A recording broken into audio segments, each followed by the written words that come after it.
Salve a igreja com a paz do Senhor, amém? Eu quero mais uma vez fortalecer aqui o convite para as irmãs estarem participando do nosso conjunto, tá? Como a Ivete falou, ainda dá tempo. Você, mulher que ainda não está participando, dá tempo. Amanhã nós vamos ter um ensaio. Todas as terças-feiras nós estamos ensaiando e a gente quer a participação sua aqui no nosso conjunto, amém? Para a gente adorar junto ao Senhor. E o nosso congresso também, né? Não fique de fora. No final do culto nós estaremos fazendo as inscrições. É um dia que a gente tira, né? Um dia para a gente estar sentada, sendo ministrada pelo Senhor, recebendo mais do Senhor. A gente sabe a correria, a luta que é o nosso dia a dia e a gente pode pensar, poxa, mas ficar um dia inteiro na igreja, né? Mas o que é um dia diante de um ano inteiro que às vezes a gente se dedica a tanta coisa, né? Então a gente precisa separar um dia para estar na presença do Senhor e com certeza nós seremos muito abençoados. Como já foi falado aqui, o tema do nosso congresso é Aliança Eterna. E o versículo base do nosso congresso é o livro de Hebreus, capítulo 9. Vou te pedir para abrir em Hebreus 9, versículo 15.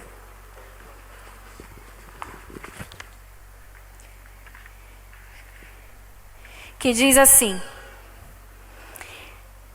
por isso mesmo, ele é o mediador da nova aliança, a fim de que, intervindo a morte para a remissão das transgressões que havia sob a primeira aliança, recebam a promessa da eterna herança, aqueles que têm sido chamados. O nosso Deus é um Deus de aliança.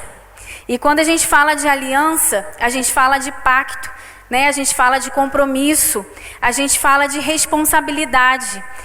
Trazendo para o nosso contexto humano, quando a gente fala de aliança, né, de casar-se com alguém, de fazer uma aliança com alguém, é porque essa pessoa quer compromisso, né? Quer coisa séria, não quer só passar um tempo junto, não quer só curtir, né? Quer compromisso, quer criar uma história junto, quer caminhar lado a lado, né? Quer dividir os mesmos propósitos, os mesmos sonhos, os mesmos projetos, né? Quer amar, quer cuidar, quer proteger.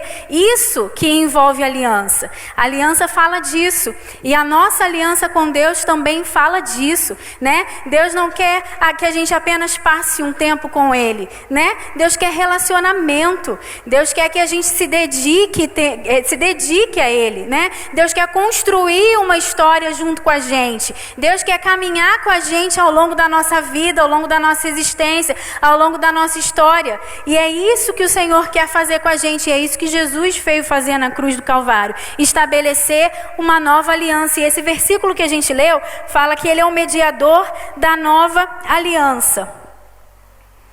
Minha garganta fica sequinha aqui em cima.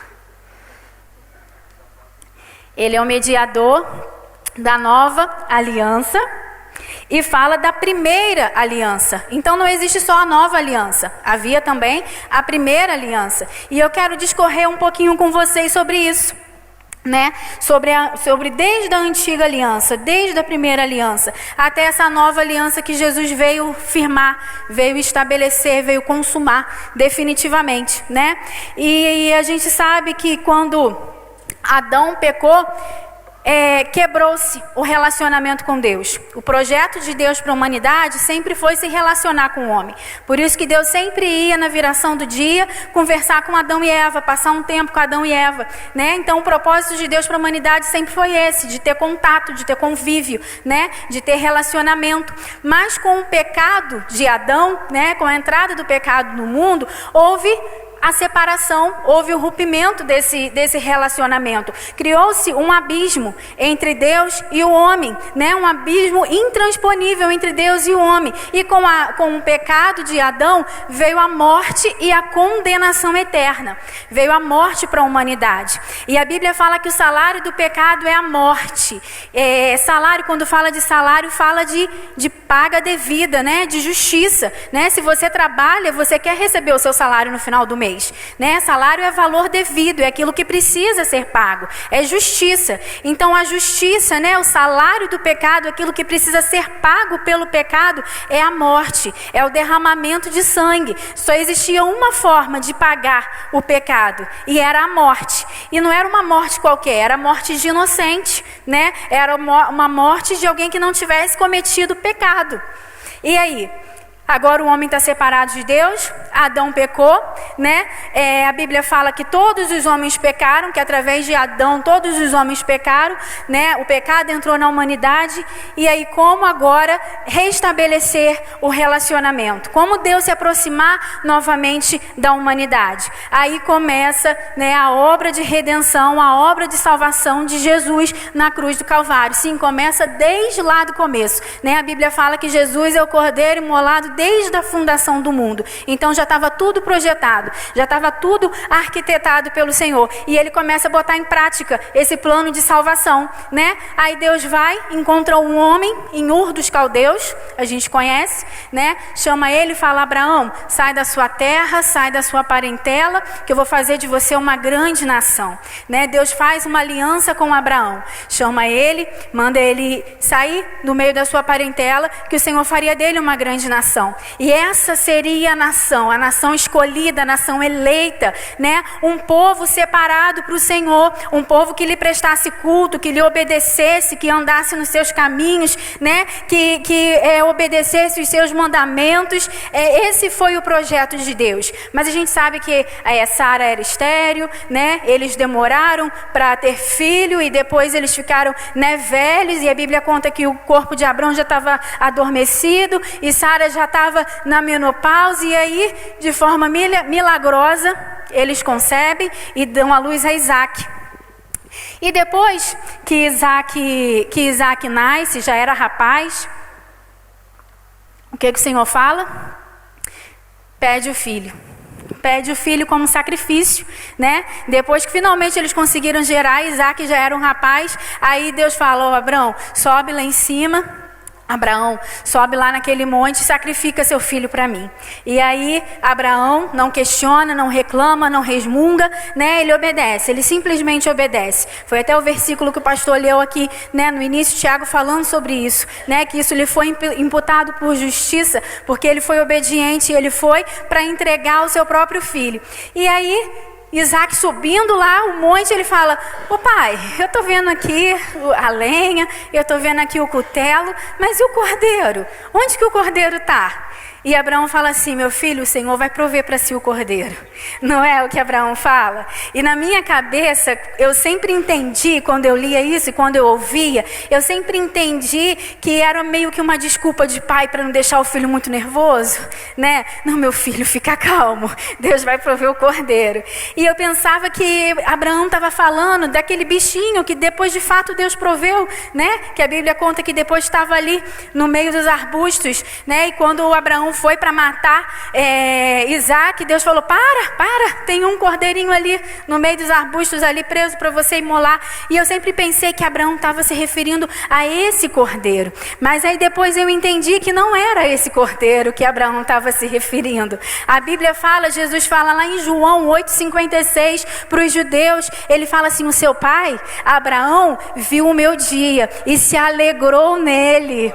Olha como tudo aponta para Jesus. Olha como a obra da salvação, olha como a cruz do Calvário já estava sendo apontada, ó, lá no início, lá na primeira aliança que Deus fez com o homem, que Deus fez com Abraão, né? E aí os judeus falaram assim: mas Jesus, como que você viu Abraão? Você não tem nem 50 anos, Abraão viveu, sei lá, mais de 2000 anos atrás. E aí Jesus fala: muito antes de Abraão, eu sou. Jesus respondeu: muito antes de Abraão, eu sou. Então Abraão, ele viu, quando antes de sacrificar seu filho, ele viu o cordeiro que o Senhor já estava provendo. Ele viu a salvação que já estava a caminho. Ele entendeu que é o plano de Deus, né, para a humanidade, que o chamado, que a promessa que Deus tinha feito para ele, não se limitava ao filho, à família, à descendência dele. Era algo que Deus estava arquitetando para salvar para salvar você, que estamos aqui agora. Então isso já incluía, né? Isso já apontava, isso já mostrava a obra remissora de Jesus na cruz do Calvário. E aí depois de Abraão, Deus confirmou a aliança dele a Isaac, né? A Jacó, que depois teve seu nome mudado para Israel, que é o nome do povo, que é o nome da nação até hoje. E aí a gente sabe que esse povo foi para o Egito, né, por causa de José, ficaram lá por 430 anos, sendo escravos. Depois Deus tirou eles de lá, sob a liderança de Moisés, né, e ainda no deserto, o Senhor fez mais uma aliança, o Senhor fez mais um pacto. O que o Senhor fez lá no deserto, lá no Monte Sinai? O Senhor estabeleceu a lei, né? Essa é a primeira aliança, quando o Senhor estabeleceu a lei, os mandamentos, os princípios, aquilo que o povo precisava obedecer, né? Deus estabeleceu o tabernáculo, né? Que é onde seria feito os sacrifícios, aonde ficaria a arca da aliança, que representa a presença de Deus. E se a gente parar para analisar, para estudar, para conhecer, o tabernáculo aponta para Jesus. Tudo no tabernáculo aponta para a obra remissora de Jesus na cruz do Calvário. E era necessário fazer os sacrifícios, né? Eles precisavam matar cordeiros, né? Para que o pecado deles fosse remido, fosse perdoado, né? E a Bíblia fala que tinha que ser cordeiros sem mácula, né? Cordeiros que não tivessem defeito, para representar aí sem pecado, inocente. E lembra que eu falei que o salário do pecado é a morte? Então esses cordeirinhos precisavam morrer para tapar, né? Para remir o pecado do povo. Mas existe um problema. Sabe o que acontece? Essa nova aliança, né? A intenção de Deus era poder habitar no meio do povo, era poder comunicar o seu povo, era poder ter relacionamento com o seu povo, mas essa primeira aliança, ela apenas remia o pecado cometido, né? Era como se fosse um paliativo, igual quando os nossos filhos têm febre, que você vai lá e dá um remedinho para tratar a febre, mas você sabe que a febre é a consequência, não é a causa, né? A febre é a consequência de uma infecção, provavelmente. Então você corre com o seu filho para o médico para descobrir aonde está o problema, o que está causando a febre, porque não adianta ficar tratando a febre, dando remedinho para a febre abaixar, se você não tratar a infecção, se você não tratar a origem. Não é assim que acontece? A gente precisa tratar a infecção para a febre cessar. E é isso que a velha aliança fazia. Eles matavam os cordeiros, né? Eles matavam os animais. Aquele pecado era perdoado, mas não ia na origem do problema. Mas o coração do homem continuava obstinado, continuava pecador, continuava longe, continuava distante, né? O homem voltava a pecar de novo depois, porque aquilo não foi tratado.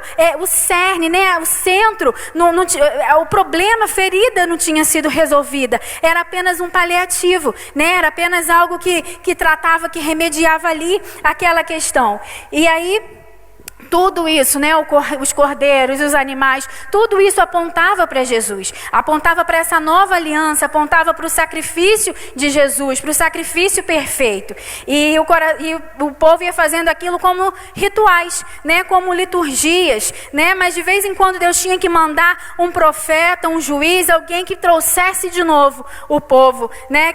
Porque o povo sempre se afastava, o povo sempre se afastava do Senhor. Até que a Bíblia nos fala, né, de um homem segundo o coração de Deus, né? Nasce um menininho, né? A Bíblia fala que Deus tirou ele de trás das malhadas, né? Um jovem pastorzinho que adorava o Senhor, que tinha um coração voltado para o Senhor. E aí nós sabemos, né, que o rei Davi foi chamado, passou aquela situação toda de perseguição, mas se tornou rei, e o Senhor fez mais uma aliança com ele. O Senhor fez uma aliança de que o seu trono seria estabelecido para sempre, eternamente. É mais uma vez falando do Messias, é mais uma vez apontando para o Messias, porque nós sabemos que o reino de Jesus é eterno, que o reino dele não tem fim, né? Que o reino dele é estabelecido eternamente. E ele é filho de Davi, né? Lembra o cego Bartimeu clamando no meio do caminho: Jesus, filho de Davi, tem misericórdia de mim. Então vê como Deus foi cumprindo todas as suas alianças, como Deus vai cumprindo todas as suas promessas, e uma aliança não anula a outra, muito pelo contrário, elas se complementam, apontando para Jesus, né? É o que a gente chama de convergência bíblica, tudo converge para Ele, tudo aponta para Ele, como a gente já cantou aqui no início, né? Ele é o começo, Ele é o fim, Ele é o alfa, Ele é o ômega, Ele é o início de tudo, Ele é o fim de tudo, então tudo aponta para Ele. E Deus falou com Davi: olha, o seu reino não terá fim, né? Eu vou estabelecer o seu seu reino eternamente. E Jesus é esse rei, né, que foi estabelecido e que o reinado dele não tem fim.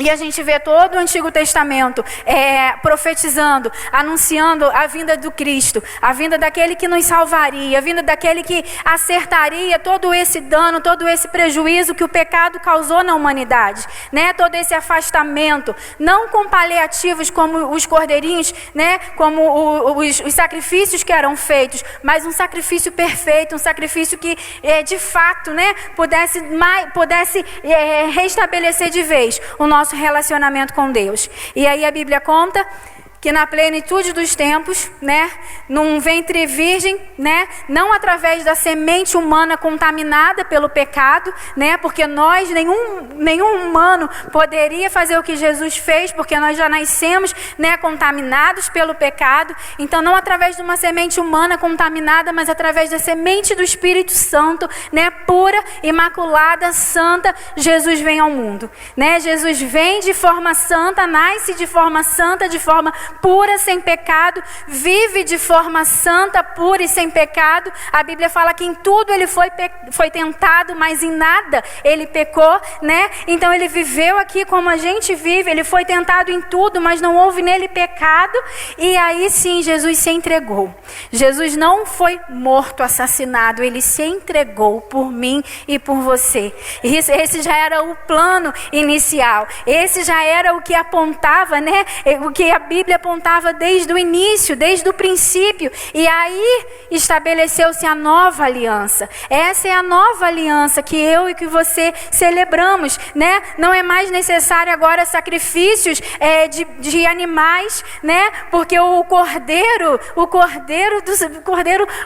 vivo, né? Veio, se fez carne, habitou entre nós e se entregou e morreu em nosso lugar. Então o cordeiro de Deus, né, foi morto em nosso lugar, o sacrifício perfeito. Olha o que fala lá em Romanos 5, 12 e 18. Romanos 5, versículo 12, diz assim: portanto, assim como por um só homem entrou o pecado no mundo e pelo pecado a morte, assim também a morte passou a todos os homens, porque todos pecaram. Falando de Adão, né? Por um homem, Adão, entrou o pecado no mundo. E lá no versículo 18 fala assim: pois assim como por uma só ofensa veio o juízo sobre todos os homens para condenação, assim também por um só ato de justiça veio a graça sobre todos os homens para a justificação que dá vida. Então, por meio de um homem, que foi Adão, veio um pecado, mas por meio de um homem, que é Jesus, veio a graça, né? Veio a justificação, veio a graça que dá vida, que nos tirou de uma vez por todas do império da morte, do império do pecado. Então é por isso que Jesus é o sacrifício perfeito. E o véu do templo se rasgou. A Bíblia conta que quando Jesus morreu, né, quando ele falou está tudo consumado, o véu do templo se rasgou. Lembra que eu falei do tabernáculo, né, que é onde ficava a arca da aliança, que simbolizava a presença de Deus. Então quando o véu do templo se rasgou, lá no lugar santo dos santos, né, só podia entrar o sumo sacerdote uma vez por ano para fazer a expiação do pecado do povo, né, para oferecer um sacrifício pelo pecado do povo. Mas quando Jesus morreu, o véu do templo se rasgou e a gente pode entrar no santo dos santos. Ou seja, o relacionamento foi restabelecido. Lembra que eu falei que o pecado fez um abismo, fez uma separação e o homem não podia mais ter contato com Deus, né? Não havia mais o relacionamento. Então agora a gente tem esse relacionamento. Agora o véu do templo se rasgou através do sacrifício de Jesus, através da nova aliança. A gente tem acesso, a gente pode entrar no Santo dos Santos, a gente pode falar com Deus. O preço do pecado ele pagou, né? O salário do pecado. Lembra que eu falei que o salário do pecado era a morte? Então o sacrifício perfeito aconteceu, né? O preço do pecado ele pagou por mim, por você. O justo morreu pelos pecadores. Ele morreu morreu para que nós fôssemos justiça de Deus, para que nós fôssemos justificados, para que a justiça de Deus nos alcançasse. Então esse é o peso do sacrifício de Jesus, essa é a importância da nova aliança. E a antiga aliança foi feita com o povo de Israel. Lembra que eu falei? Abraão, Isaac, Jacó, que Israel seria, né, um povo separado. Foi feito para aquele propósito, né, para esse propósito de Jesus vir à terra. Mas agora a nova aliança, ela se estende, ela nos alcança, né? A nova aliança alcança eu, alcança você. Nós somos a Israel de Deus, né? Nós somos povo santo, nós somos geração eleita, nós somos povo adquirido, nós somos povo comprado. Agora não se limita só à nação de Israel. Olha o que diz lá em Gálatas. Gálatas 3, versículo 14.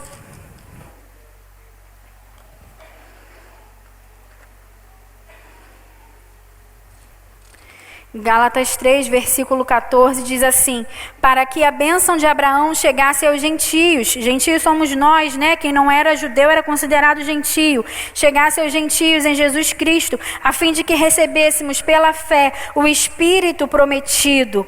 E o versículo 26 ao 29 fala assim: pois todos vós sois filhos de Deus mediante a fé em Cristo Jesus, porque todos quantos fostes batizados em Cristo, fostes batizados em Cristo, de Cristo vos revestistes. De sorte, não pode haver judeu, nem grego, nem escravo, nem liberto, nem homem, nem mulher, porque todos vós sois um em Cristo Jesus. E se sois de Cristo, também sois descendentes de Abraão e herdeiros segundo a promessa. Quando nós aceitamos a Cristo, quando nós reconhecemos Ele como nosso Salvador, quando a gente aceita o sacrifício dele na cruz do Calvário, nós nos tornamos herdeiros de todas as promessas. As promessas de Deus, as promessas feitas a Abraão se estendem a nós. A Bíblia fala que nós somos descendentes, nós nos tornamos descendentes de Abraão, também descendentes da herança, descendentes da promessa que o Senhor fez, da promessa que o Senhor tem para o seu povo. Então nós não somos mais condenados com o mundo, né? Nós não estamos mais debaixo da condenação, nós não somos mais reféns de Satanás, né? A Bíblia fala lá em 1 João 3,8, para isso Cristo se manifestou, para desfazer as obras do diabo. Então a gente não é mais refém de Satanás nem das obras do diabo. Jesus veio para desfazer as obras do diabo. Então o crente não deve temer as obras do diabo na sua vida, porque Cristo já se manifestou, né? Ele se manifestou para isso, para desfazer as obras do diabo. E o Senhor nos selou. A Bíblia fala que nós fomos selados, né? Que nós fomos marcados, que nós recebemos o selo de Cristo. Lá em 2 Coríntios 1:22 fala: vós recebestes o selo do Espírito Santo, né? Então no mundo espiritual, quando o diabo tenta tocar ou tenta armar contra a gente, ele olha e fala: não, aquele ali tem um selo, né? Aquele ali está marcado, aquele ali foi comprado. E é para isso que Jesus nos resgatou. Olha quanta coisa Jesus conquistou na cruz do Calvário para a gente, né? E nós fomos selados, recebemos o selo do Espírito, e o diabo não tem mais poder sobre nós, e o pecado também não tem mais poder sobre nós. Lá em Romanos 6,14 fala: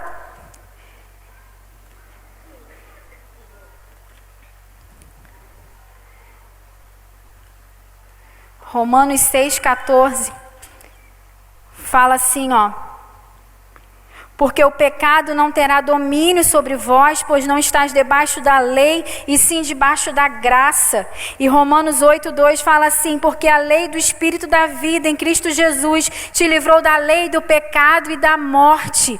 Olha só, lembra que eu falei que a primeira aliança era um paliativo, né? Tratava ali a febre, mas não ia no centro, não ia no cerne do problema, porque não mudava o coração, não transformava o coração.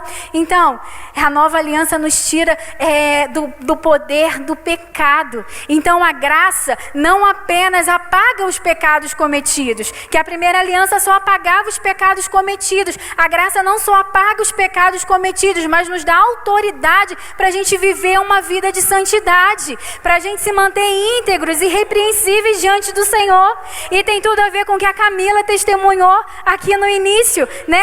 Como o Espírito Santo de Deus vai trabalhando na nossa vida, vai apontando, né? Como um espelho, vai mostrando, vai apontando áreas da nossa vida que a gente precisa mudar, que a gente precisa melhorar, que a gente precisa ser transformado. Essa atuação do Espírito Santo não existia na primeira aliança. Por isso o coração do homem continuava duro. Por isso eles tapavam os pecados, mas continuavam pecando. E agora, pela graça de Deus, pelo sacrifício de Jesus, a gente pode, né? A gente tem a autoridade de viver uma vida de santidade. Igual a Camila falou, não é uma tarefa tão fácil, né? É algo que a gente precisa entregar todos os dias para Deus. É algo que a gente precisa renunciar, que a gente precisa matar a nossa carne, né? Viver com Cristo é isso, é matar a nossa carne todos os dias, né? Matar os nossos desejos, as nossas vontades e permitir que o Espírito Santo vai trabalhando na nossa vida. Mas agora isso é possível, através do sacrifício de Jesus é possível a gente ser trabalhado de glória em glória, né? A gente ser transformado, a gente ter um coração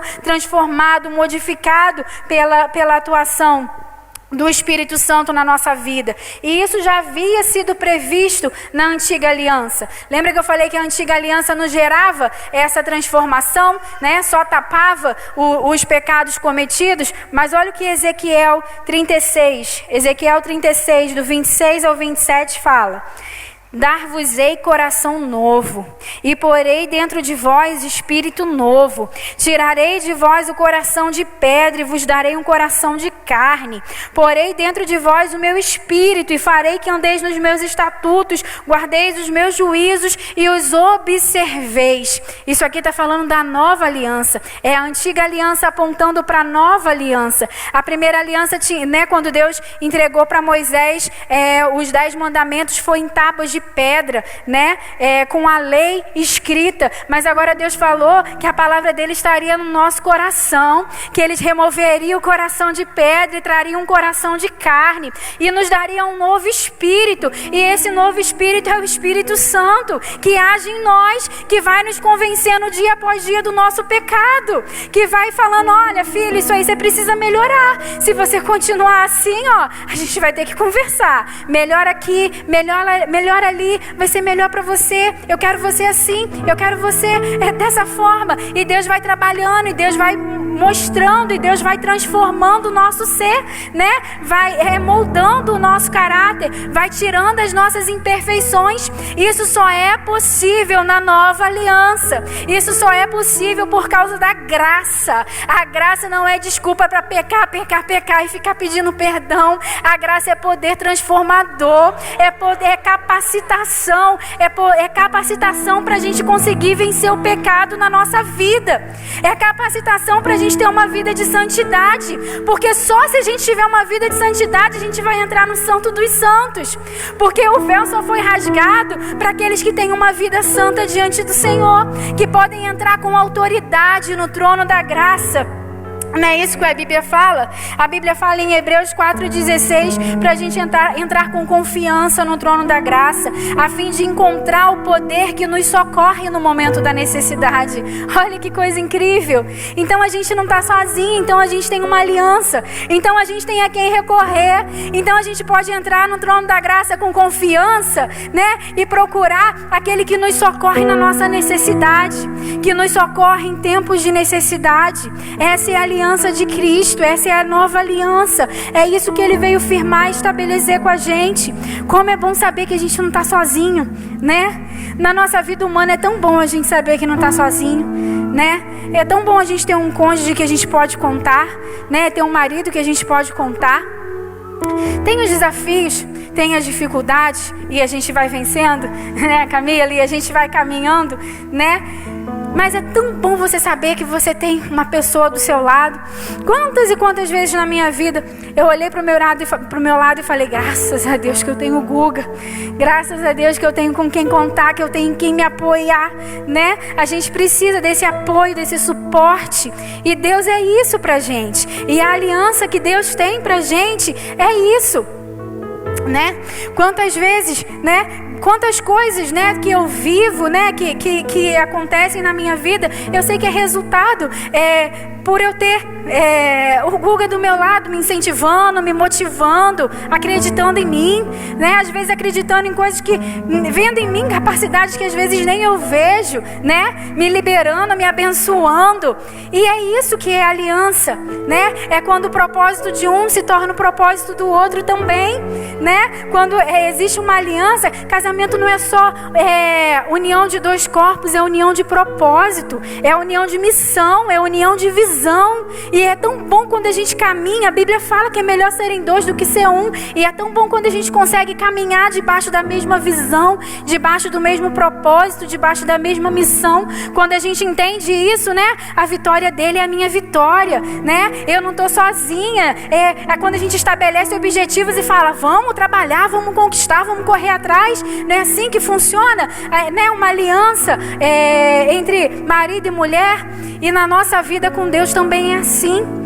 Os sonhos dele, os propósitos dele precisa ser o nosso. Tem que ser tudo um só, né? Tem que estar tudo entrelaçado, né? A gente tem que entender o propósito de Deus, a vontade dele. A gente tem que entender a direção que ele quer que a gente caminhe, né? A vontade dele é sempre muito melhor. Por que às vezes a gente tem uma aliança com Deus e a gente não sabe nem qual é a vontade dele, né? E a gente não sabe nem qual é a direção dele, o que ele quer de nós. Nosso casamento só funciona se a gente andar junto, se a gente andar na mesma direção, né? Foi falado aqui de acordo. Se um quiser ir para o lado e o outro para o outro, ninguém chega em lugar nenhum. Precisa haver acordo, né? Se eu chegar em casa e falar, fiz isso, fiz aquilo outro, sem ter consultado, né, o meu marido antes, não vai dar bom, não vai dar certo. E se ele fizer sem me consultar, também não vai dar bom, não vai dar certo, né?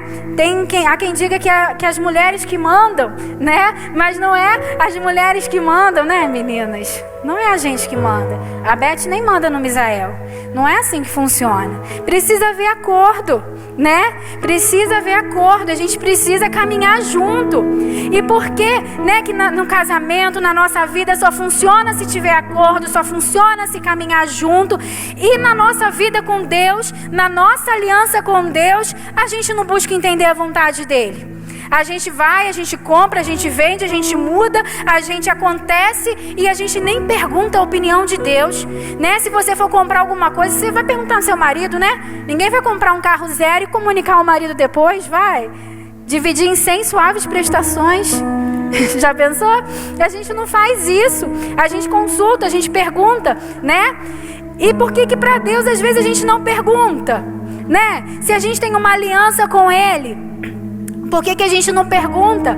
Por que a gente não questiona? Deus, eu posso ir por aqui? Deus, eu devo comprar? Eu devo vender? Eu devo me mudar? Eu devo fazer? Eu não devo? E aí a gente vai vivendo a nossa vida e a gente esquece que a gente tem um compromisso. E a gente esquece que a gente tem uma aliança. Depois que a gente casa, a gente nunca mais vive como a gente era solteiro, né? Como eu falei, tá tudo entrelaçado, tá tudo junto. A gente não toma decisões sozinhos, né? A gente não toma decisões, não existe mais o meu e o seu, é o nosso, né? A gente toma decisões juntos. E por que a nossa aliança com Deus a gente não faz a mesma coisa? A gente toma decisões, né? Às vezes a gente entra em algumas enrascadas e depois a gente vem questionar Deus, vem pedir o escape, né? Vem falar, ai Deus, me tira dessa furada. Mas a gente nem perguntou nele antes de entrar, mas a gente nem consultou ele. Então a aliança é isso, é compromisso, é dia a dia. A gente se relaciona com o nosso marido todos os dias, né? Acorda e dorme do lado dele, né? Todos os dias, com os nossos filhos, quando eles são pequenininhos pelo menos, todos os dias, né? E por que Deus Deus, às vezes a gente só fala uma vez na semana, quando vem na igreja, né? Quando está aqui no culto, só adora Ele uma vez por semana. Então a aliança é isso, é caminhar junto, né? É a união de propósitos, é a união de visão, é a união de missão, né? E que a vontade dele prevaleça sobre a nossa. Por quê? Porque a vontade dele é sempre melhor, é sempre boa, perfeita, agradável. Eu lá sou boba de querer impor a minha vontade para Deus? Eu não, eu quero a dele, né? A dele é sempre melhor. Então é isso que a gente precisa entender. A aliança é duas partes, né? A aliança não é só um lado, né? A gente tem os nossos deveres, a gente tem os nossos direitos. E a nossa aliança com Deus também é assim. A gente não pode se relacionar com o Senhor só querendo receber, né? A gente também tem que ter uma vida de compromisso com Ele. A gente tem que ter, sobretudo, uma vida de santidade. Foi isso que é isso que a graça nos permite, né? Viver uma vida de santidade. E é isso que Deus continua exigindo de nós. Desde a primeira aliança isso não mudou. Deus continua exigindo de nós obediência. Deus continua exigindo de nós santidade. É isso que Ele quer.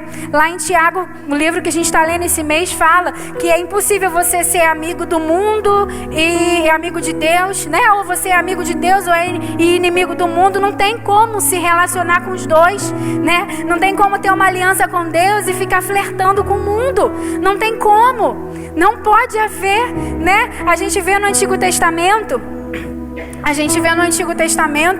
quando o povo ia se desviando, né? Quando o povo ia se afastando, ia buscando outros deuses, o Senhor comparava, né, o seu povo com a distância do povo com o adultério, né? A gente leu isso no livro de Oséias, né? Que ele casou-se com uma prostituta para tipificar, né, o relacionamento que Israel estava tendo com Deus. Então é isso, é aliança. Quando a gente se afasta do Senhor, né, a gente está traindo Ele, né? Quando a gente estabelece outros deuses, e eu não estou falando só de adorar ídolos, essas coisas, eu estou falando quando a gente estabelece outras prioridades na nossa vida, quando a gente estabelece outros deuses, quando a gente coloca outras coisas em primeiro lugar, a gente está deixando a nossa aliança com Deus de lado, o nosso compromisso com Deus de lado, né? E Deus exige de nós esse compromisso. Deus exige de nós essa reciprocidade na aliança. A gente tem direitos, mas a gente também tem deveres para com o Senhor.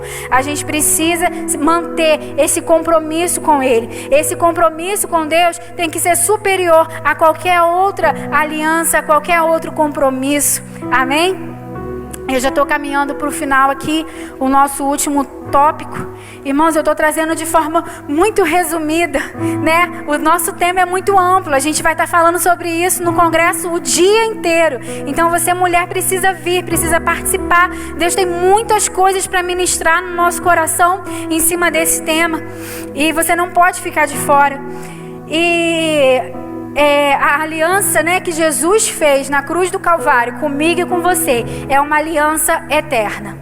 Não fala só sobre a nossa vida aqui, sobre a nossa vida agora. Fala sobre isso também, porque nós não caminhamos sozinhos. Como eu falei, nós temos Ele para nos amar, para cuidar, para proteger, né, para estar conosco. Mas é uma aliança eterna, né? Ele prometeu que vai vir nos buscar e isso precisa queimar no nosso coração, né? A gente precisa falar, ora vem Senhor Jesus, e a gente precisa esperar e ansiar, né, e desejar estar com Ele. E a aliança que Ele fez com a gente não se limita aqui, não se limita nesse momento, né? Ele tem um plano de salvação comigo e com você na eternidade. Quando a gente casa, né, a gente fala até que a morte nos separe, mas com Jesus é diferente. Com Jesus é até que a morte nos aproxime, porque quando a gente morrer, a gente vai estar mais perto dele, né? E a gente vai viver a eternidade com Ele, todo sempre com Ele. E esse Deus de aliança, né, que estabelece alianças desde o início, está aqui nessa noite. Vamos ficar de pé?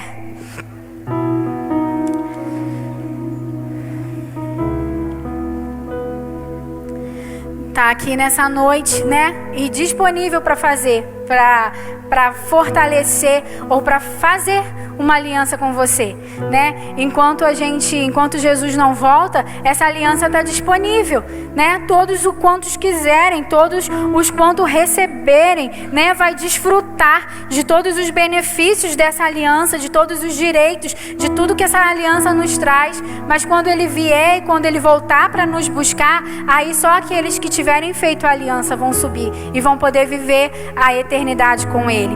Então, se você ainda não fez essa aliança, né? Se você ainda não aceitou a obra remissora de Cristo na cruz do Calvário, né? Que não apenas, como nós vimos aqui, não apenas redime os nossos pecados cometidos, mas nos dá autoridade para viver uma vida de intimidade, de comunhão com Ele. Se você ainda não fez essa aliança, não perca tempo. Esse é o momento, essa é a hora de você firmar uma aliança com Cristo e de você desfrutar dessa companhia maravilhosa, desse compromisso que Deus estabelece comigo e com você. Amém?